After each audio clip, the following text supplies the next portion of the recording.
Hello, everyone. My topic today is the mismatch between skills and jobs in the Caribbean. Every year, the University of the West Indies finds it necessary to launch a public campaign to solicit applications for university study on social media, in newspapers, and on billboards. School leavers are urged to improve their career prospects by availing themselves of a university education. This is something that would not have been necessary before the turn of the century. Back then, the power of higher education to lift individuals and households to improve standards of living was very evident. The types of jobs open to those with a university degree involved higher levels of skill and were much better remunerated than the jobs for which those without a degree could apply. Today, that is no longer the case for a majority of subjects and disciplines. There is a distressingly large percentage of each year's graduating class from all of the region's universities who will not find employment which requires the level of knowledge and skill they acquired during their years of study. They will have no option but to accept jobs which are not as fulfilling or remunerative as they had been led to expect. Over time, this has had an adverse effect on the productivity of the Caribbean labor force. Firms in the private sector are reluctant to hire overqualified staff who will need to move on when more suitable employment becomes available at home or abroad. Many graduates therefore end up competing for public sector jobs. In government departments and public institutions which recruit overqualified tertiary graduates, these employees are demotivated and they block the career prospects of non-graduates whose productivity might arguably be higher because their jobs are a match for their expectations. Opportunities for postgraduate study abroad are also hard to come by nowadays.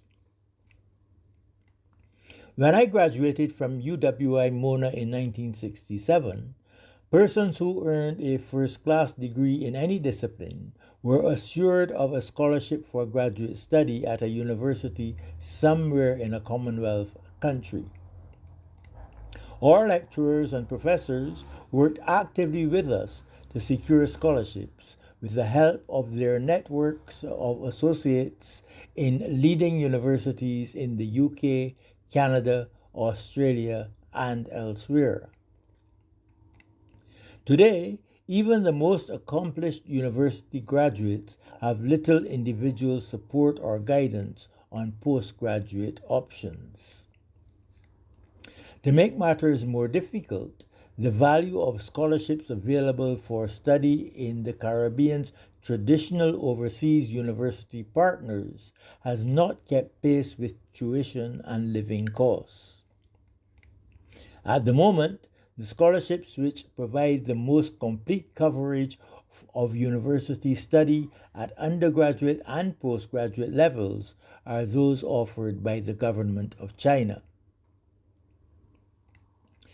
This imbalance between skills and job availability at the top end of the market will not have escaped the notice of young people looking at their career prospects.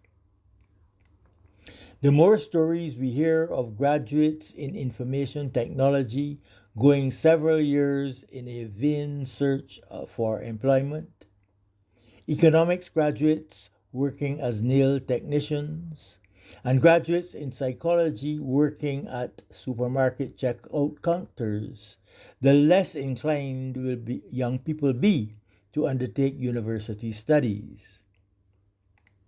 And the more frequently we hear of outstanding public servants overlooked for promotion in favor of less experienced juniors with university degrees, the more applications the university can expect from those whose only interest is in obtaining their ticket to promotion.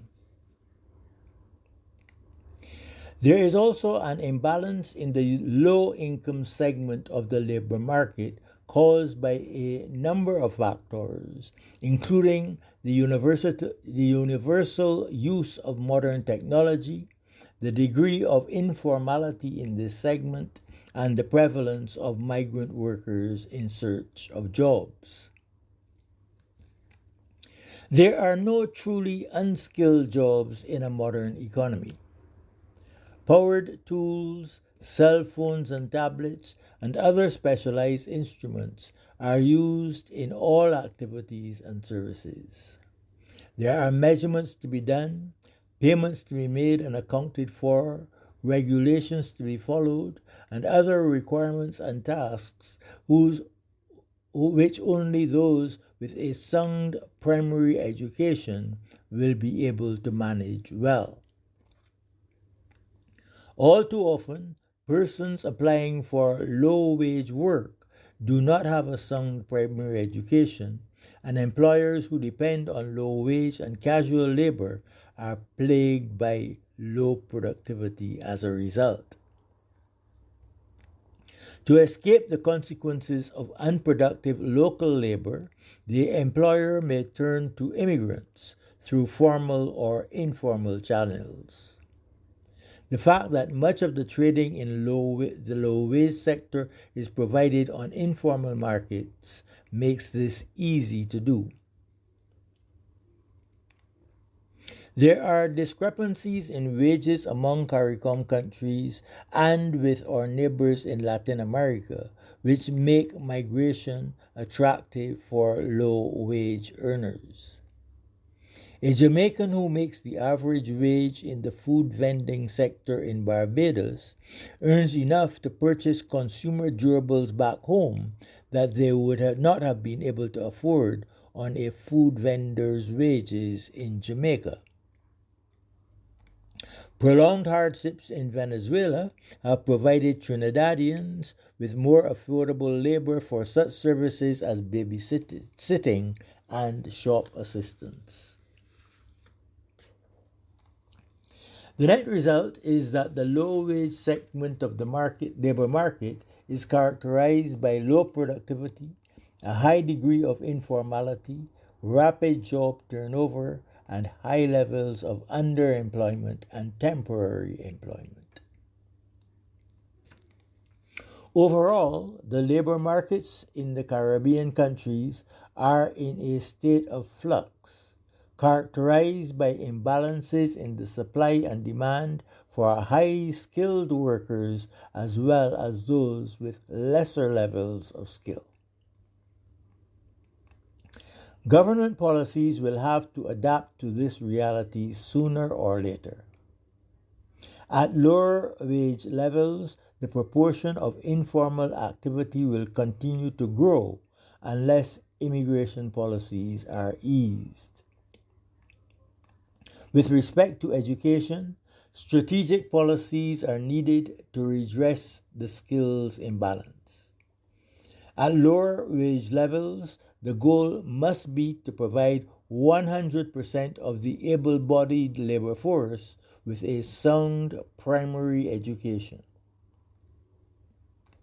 At the higher skill levels, the strategy should aim to equip every certified individual with networks, support, and finance to take advantage of the best opportunities to employ their skills wherever in the world that might take them. These measures are not a solution to the imbalances in labor markets, but they are essential components in the overall development strategies for the small open economies of the Caribbean. Thank you and good day.